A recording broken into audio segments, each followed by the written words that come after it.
Yo, I'm really excited about the month of May. How is it Joker takes over my channel in the month of May? If you think about it, if you've read Injustice, who was the one that broke Superman? Let's get into it. There is a difference between you and me. Don't talk like one of them. You're not.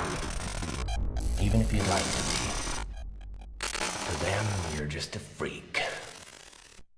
Like me. Hi guys, I'm Gravy here, and this is a DC Legends video. Joker Takeover still happening right now. So in any case, this is my preview for the month of May.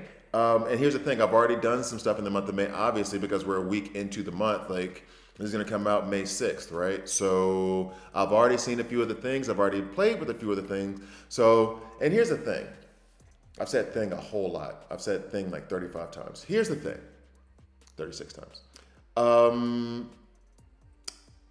When I do these previews, is it better for me to wait like a couple days into the month after I've like played with the reworks and looked at a couple of things so I can be like, oh, this is gonna be interesting? Or is it better if I just like read it as like a reaction?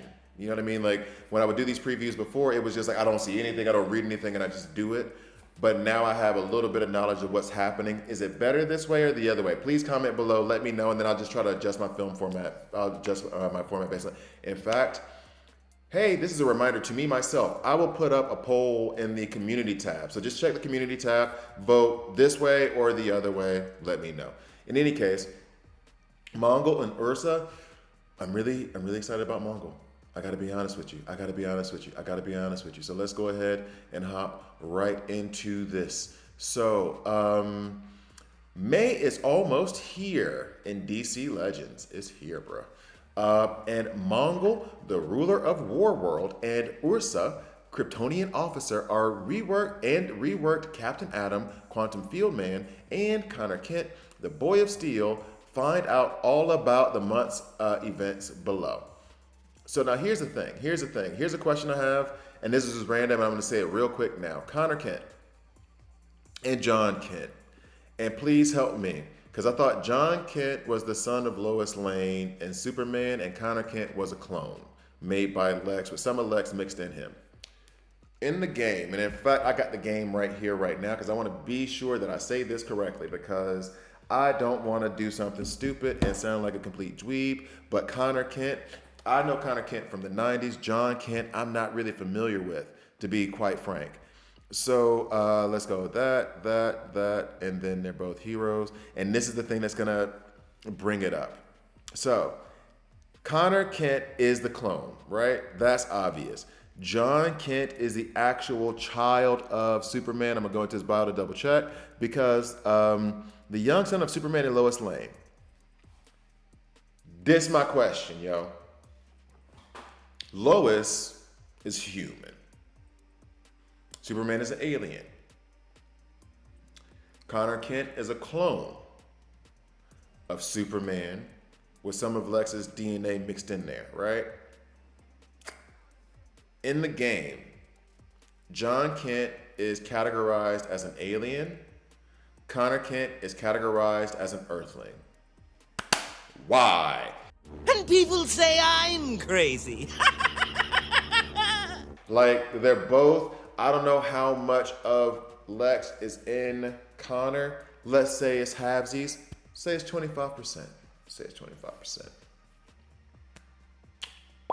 Why is he human now? Why is he an Earthling? John Kent. Now, unless John Kent was born not on Earth, that's the only thing I can think of. But I mean, what's that lost city? The lost Kryptonian city? I'm having a huge brain fart right now. I apologize. But unless John Kent was born somewhere in space, he's an Earthling. His mama's an Earthling. Papa's an alien because he was born somewhere else. Are we doing, like, okay. Don't know if you guys know this. I'm going to go on a little bit of a tangent. I promise I'll stop. If you're born in most European countries, then your nationality is based on blood. In the US, it's based on where you were born. If you're born in the US, you are an American. I am in Switzerland. My girlfriend was born, well, actually technically in Switzerland because they came up here, but she grew up her whole life in Italy, right? However, if she was born in Switzerland, they would still consider her Italian based on blood. In the US, You're based on where you're born and your blood. So my son was born in Switzerland, but because of his blood, my daughter was born in Switzerland, but because of her blood, they are American and Swiss because they got some Swiss blood in them, right? I wouldn't be in this country otherwise. Love you, Switzerland. No. It's too cold for me. It's raining right now. I can see my breath and it's May. I need a beach. Anyway, why is it that John Kent is an alien and Connor Kent is an earthling? Is it because John Kent can fly? Connor learned how to fly later, right? So what? What's up? That's my only question. That bothers me so much. They put Catwoman in as both a hero and a villain. White Lantern Sinestro is both a hero and a villain. If you wanted to, be real. Make them both alien and earthling. Done. Solved problem. All right, now let's get into it. That was such a stupid tangent, and I apologize ahead of time. Well, I apologize after the fact. All right, so let's get into this. So, Mongol, the ruler of the war world. Mongol is a lord and ringleader of the gladiatorial games. Gladiatorial? Can y'all write that phonetically for me? Games on the war world. His first encounter with Superman left him determined to seek revenge. Ringmaster, damage, a 75% chance to apply awareness to all teammates. That's nuts. Legendary, 50% chance to gain awareness himself. So he doesn't gain awareness, he gives it to everybody. Very Donna Troy of him, except it's on the A1. We like it. We're already thinking of the combinations. We're already thinking of the Saint Walkers. We're already thinking of the Hippolytas. We're already thinking of the Dark Sides. Anybody who calls assist, run them with him. Black Mercy. Oh, I could go so many places with that title. So many places. 15% true damage and apply 3 speed downs on all enemies. Purge 4 buffs from main target. If the target has no buffs, apply buff immunity. Good ability. Nothing crazy. I like it. Trophy Maker. Heavy damage and 30% true damage. Wow. And that seems like a lot, bro. To a single target, single enemy. Legendary also applies stun that cannot be purged. Oh, wow. And ignores immunities. Here's my question. If I'm doing 30% true damage and heavy damage, should anything be alive after that? But the stun is nice and it can't be purged and it ignores immunities. Like I like that ability a lot. I like it a lot. Then Golden Fury. At the start of his turn, gain awareness. I like Mongol. If Mongol already has awareness, it is applied to a random ally. Legendary, so he can only have 1 awareness at a time. Okay, good to know. However, this is the synergy I'm thinking of automatically. Just keep my head for a second. Legendary, apply 3 evasion downs to a random enemy. Okay. Lord of the War World. Gain taunt and convert 6 intelligence ups from all enemies to speed downs. Oh, very, very Black Manta of him. Very, very Stargirl Aqualad of him, except speed downs.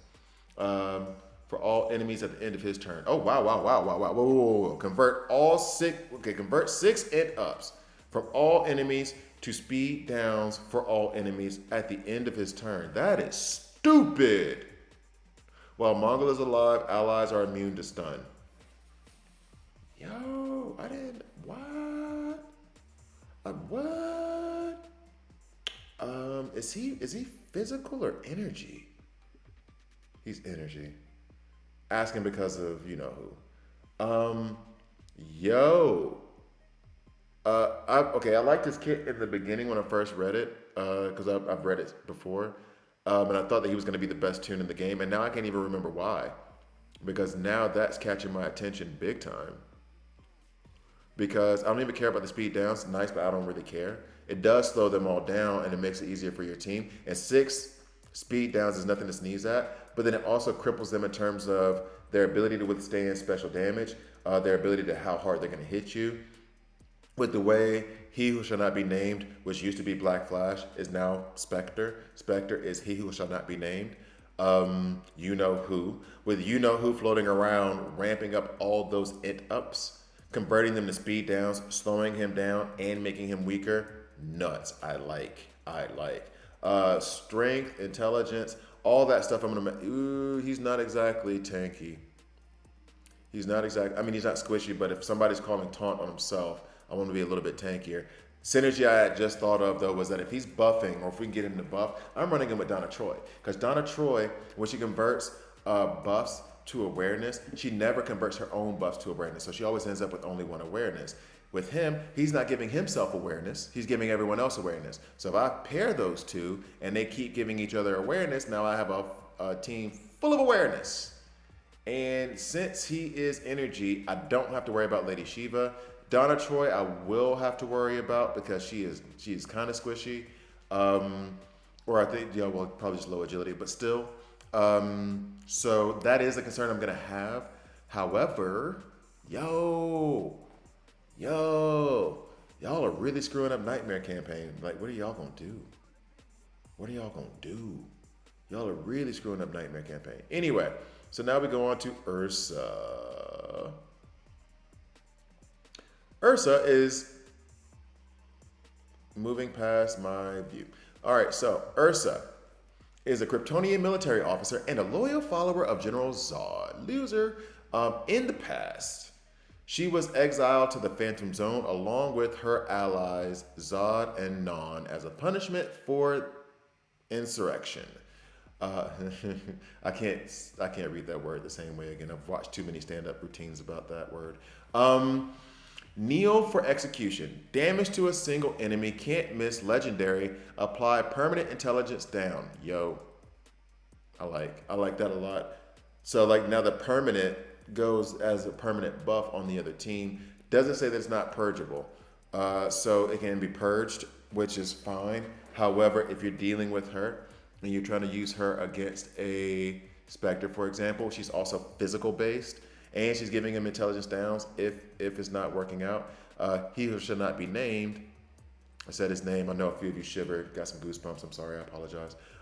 You know who, but it's only one intelligence down. I mean, it's good. I like the ability. The can't miss is great for those of you who are early game and don't have someone to deal with evasion up. But yeah, okay. And by the way, shout out to those if you are. Superboy is good for that too. Enhanced vision, and you can farm him in red alerts. Gain true sight for 4 turns. So she's just going to stay with the true sight. And 2 awareness. I like. This is an awareness month apparently. Apply 2 hit chance ups to a random ally. That just, I don't care. Legendary gain and permanent empowered agility up and awareness.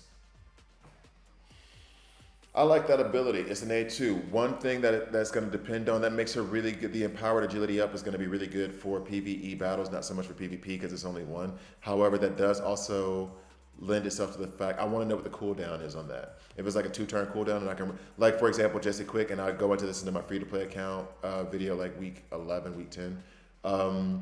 Because the cooldown on her A2 is so low. I think it's like 1 turn or 2 turns, whatever.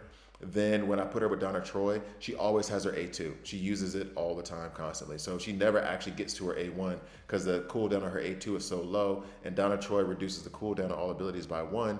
It's so low that she just stays on. She just does A2, A3, A2, A3, A2, A2, A3. Depending on enhanced vision, I really need to know the cooldown on that, which will tell me how much I'm gonna like it. So, in any case, killing my favorite part. Heavy damage to a single enemy. They're really happy about that heavy damage. But they put that in bold, so it must be like heavy. Legendary. Damage dealt ignores shield and awareness. So you're already giving us a counter to Mongol right there in the freebie tune. With all the awareness that he could potentially stack alongside Donna Troy. Okay. And there's plenty of other ones, but you know what I'm saying.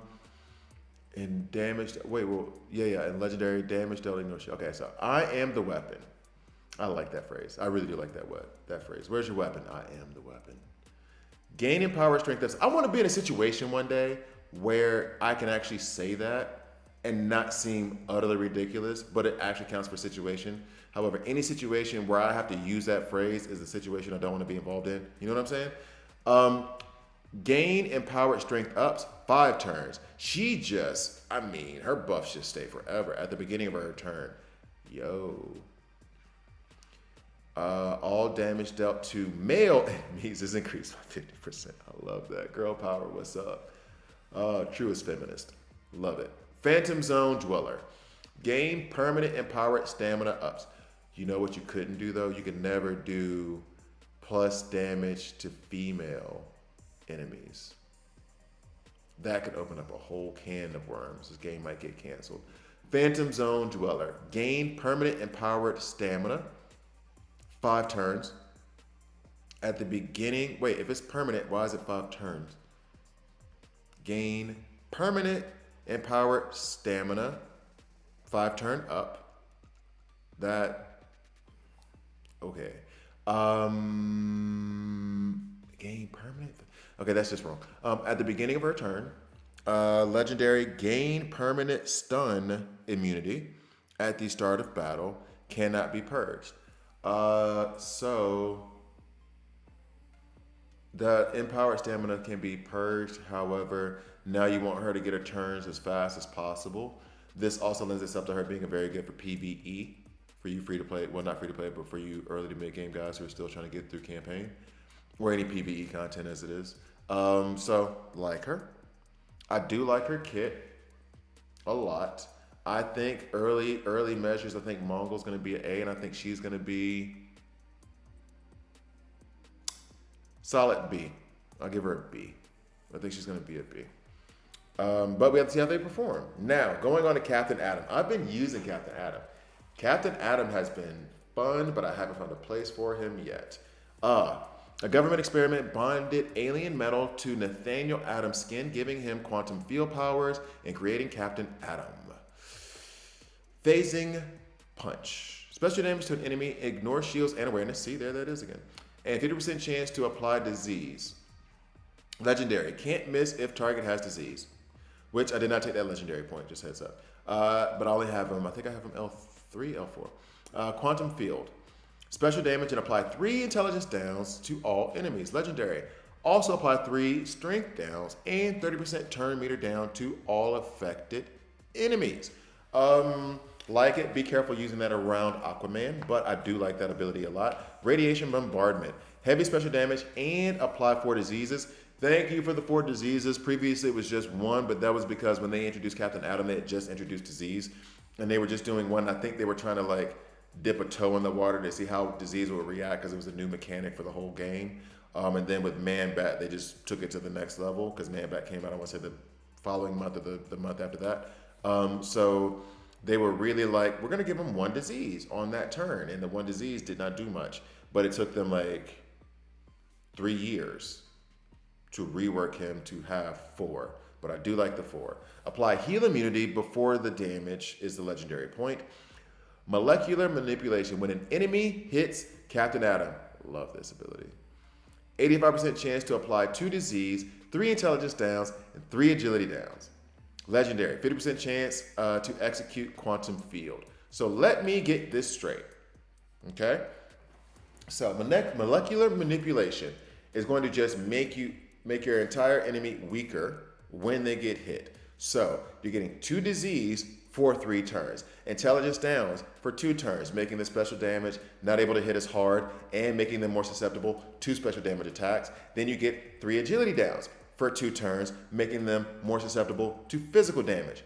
Love that. Then on top of it, 50% chance to execute Quantum Field, which then puts another 3 intelligence downs on everybody, including the person who attacked, and then another 3 strength downs on everybody. Then on top of it, reduce their turn meter by 30%. I love that ability so much. So much. It's an awesome ability. And I was using, I've started doing this thing with the in-depth guys. You'll see it as it comes over because the Joker's just, tearing apart my channel at the moment.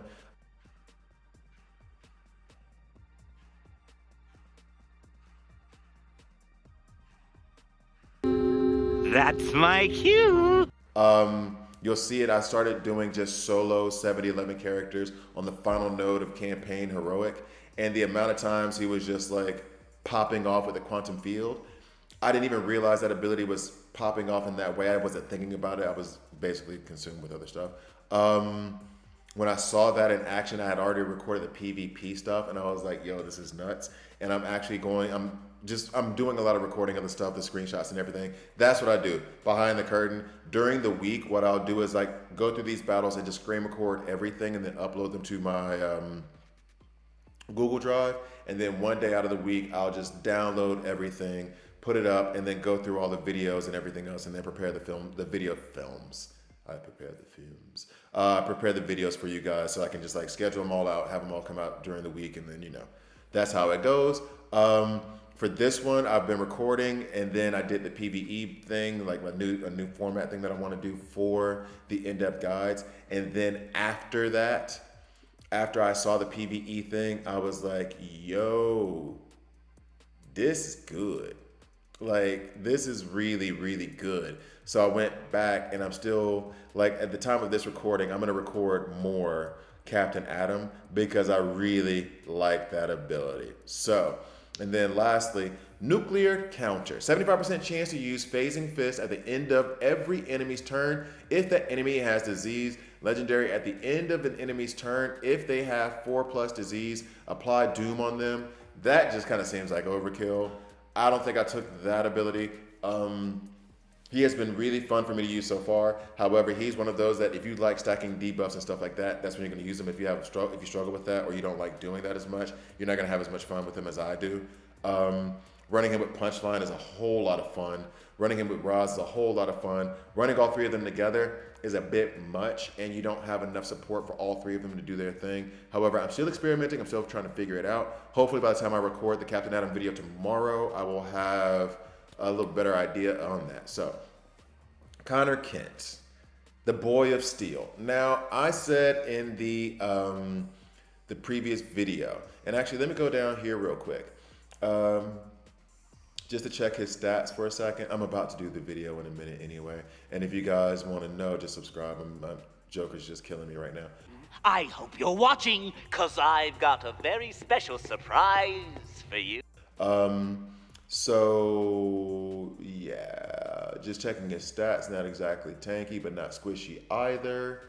One of the things I did try to do, his strength is not supposed to be that strong anyway. He is one of those things like Punchline as well. Their strength or special damage, whichever one they are, does not matter that much. I do think his intelligence is pretty high, which means that's solid damage. But their strength and their intelligence doesn't matter that much, at least not for me, because the damage I'm doing with them is going to be through disease. So, and then he's weakening the other characters anyway. Like, he's weakening the enemy anyway for everyone else to come in with all the agility downs and the intelligence downs. He's weakening the enemy team regardless. I'm going to play with him some more as soon as I get done with this. All right, so anyway, Connor Kent, Boy of Steel. Connor Kent is a human Kryptonian hybrid clone. Human and alien. Why is he only human and earthling? Is it because he was born on Earth, but then wasn't John Kent born? Somebody got to figure. Comment, please. Somebody help me. Help me understand. Created to be the replacement of Superman. All right. So superpowers: charge, punch, heavy damage to an enemy, gain true sight, and strike again. If Connor has 3 or more strength ups, which he always will, can't miss. Legendary, apply stun to primary target. Love that ability. It has worked out very well for me. I like him a lot. Running out, the next stage is for me to run him with your Ultraviolet John Stewarts, to run him with your Hawk Girls and your Killer Frost, who actually benefit from using it. Been recording videos on him as well. And I'm going to do more with him as well because his stuns, I've already made the comparison in the previous video and the review video that I did for April. I think he is the Jace Fox of He Who Shall Not Be Named. You know who's Jace Fox. Black Flash, Jace Fox. Jace Fox and Riddler were supposed to be kind of like the answers to Black Flash, but it wasn't a heavy enough answer, right? Like, they didn't do enough to combat Black Flash. So then came along Aquaman, and he was effective. There's still way too many Black Flashes running around out there, but he was way more effective and is way more useful to use him. Connor Kent is Jace Fox and Riddler. He's going to be an answer to Spectre with all the stunts, especially the ones that were going to come up next. However, I don't think he's going to be a strong enough deterrent for people to stop using Spectre. X-ray analysis. Gain 3 strength ups and purge 5 buffs on the target. Legendary. Apply buff immunity on the target. We do like this ability in terms of getting the strength ups and those 5 buffs on the target. I wish those were empowered strength ups instead, but then maybe that would just make him OP. 3 empowered strength ups would be better than 5 strength ups. Like 2, I don't know. Or maybe just 5 empowered strength ups. What? Power creep. Super Leap. Heavy damage to all enemies and gain 20% shield. This is a legit good ability. Apply 3 stuns to the primary target. This is the reason why I said he's kind of like the anti-Spectre, like what he's supposed to be doing. However, and that is useful. That is useful because it's all over the place. 3 stuns to primary target, so then you can select and it doesn't get stuck on the taunter. Cool. However, I mean, the thing's gonna be legit anti-Spectre thing. However, I think they're going to come out with another stronger answer to Spectre later on. Genomorph programming. If an enemy is stunned, gain 3 strength ups. This is why you want to run them with Hawkgirl and Darkseid and Killer Frost and Ultraviolet John Stewart. Legendary. Gain 1 additional strength up. Yo, here's a question that I didn't think about. If I use John Stewart, Ultraviolet John Stewart, I haven't done it yet. I'm going to next. And I do that whole AoE stun thing, and he stuns everybody. Is Connor Kent, if I take that legendary point, then gonna get 16 strength ups? Because that would be cool. That would be very cool. That would put him like at the top of my list. That might put him at an A tier right there for me. Solar absorption at the beginning of each of his turns. Gain 25% shield if Connor Kent has 3 or more strength ups. Legendary. Also purge 3 buffs for himself. I think this is an awesome rework for Connor Kent. I think it's really, really, really good. I think I'm going to use him a lot. I think Captain Atom is a really good rework. I'm going to use him a lot. They just fit my style of play. Metallo, be on the lookout for a video of him. I think I've been working on him slowly. He's been my slow gear, but I'm going to take him up like immediately. Tomorrow's Friday, so I'm going to just go ahead and take him up to 70-11. We'll see how it goes. I hear he performs best at level 80, so I think I might just take him up to level 80-11. Connor Kent has a week. Necron.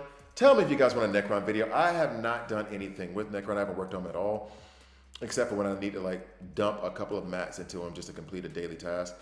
So let me know. Captain Atom, there'll be a video of him. Ultraviolet John Stewart. Maybe I'll do a part 2 of him. I'm not entirely sure. Then you have the 2 showdowns for Doomsday. There will be a guide that I'm making on Doomsday. And I'm going to do a Steel Revisited because I think I was too hard on Jace Fox and I think I was too hard on Steel. Jace Fox is okay given the right situation. I was using him completely wrong. So I'm going to use Steel again and make another video. And hopefully I was using Steel wrong as well because he is one of my favorite like characters. So I want to see that. I want to see if he works. I want to see if I can make him work. Then next we have a physical blitz and a villain blitz. That should be easy money. Then in Siege we have Connor Kent, Captain Atom, Batgirl. We have some pretty good teams. Vixen. Go ahead and slide that up a bit. Vixen, I've said this before, but now in Siege I've used her against Superman. She is so good against Superman. She is so good against Superman. Absolutely love her. Then you have the 10-day events, which is Ursa. God, how ugly is that name? Then you have one 6-day event, which I'm very disappointed. I wish they would have kept the whole doing both reworks. Like they had the reworks for both, they had the events for both reworks last month. I really wish they would have done it for this month as well. Then you have the team challenge Parasite. I'm going to revisit Parasite. I think Parasite had a good, when I figured out that I could use him as a taunter, then I think he was good. I could run Parasite with a Ben sword, make him my tanky taunter, and he is hell to kill. I'm gonna have fun making that video. Then we go on down. Raid, that was a debacle. Whatever happened to us being able to generate our own like alliance bosses. To this point right now, still haven't heard anything back. We were supposed to get like some kind of 2,000 gem compensation. I haven't gotten that yet, so y'all need to show me some receipts. That costume was pretty BA, but I didn't go for top 500 just because I don't really use Black Hand that much. So that's fine. I was this close to getting this Alan Scott skin. However, because I can't use Alan Scott because of Spectre and Supergirl and other tunes that are running around, I can't use them that much. I didn't get it. There's no point in getting the skin if I'm not going to be able to see it that much. So, and the old skin's returning. Old skin's returning. Old skin's returning. Now, I did say last time I was going to get a lot of these, but what ended up happening is they overcharged for these skins, so I just didn't do it. The one that I think I want Old Man Barry, but I love Blueberry so much. And then Black Azrael, I do like. Post-Crisis down in Troy, no thank you, no thank you. Oh, Connor Kent. I'm about to get the Connor Kent skill. That's straight up out the 90s. That's straight up when I might have to get Connor Kent. Killer Frost, no thank you. Supergirl, maybe. So, that does it for the preview. I'm looking forward to May. I think it's going to be fun. I like the new tunes that are going to be introduced. I think they have a lot of potential. So, overall, I'm happy. Pretty excited. So, I drop these videos every Monday, Wednesday, Friday, and when I don't, the Joker takes over my channel. Thank you guys for watching all the way through. Please like, please subscribe. If you don't like it, subscribe and a dislike. I'm okay with that as well, and I'll see you next time.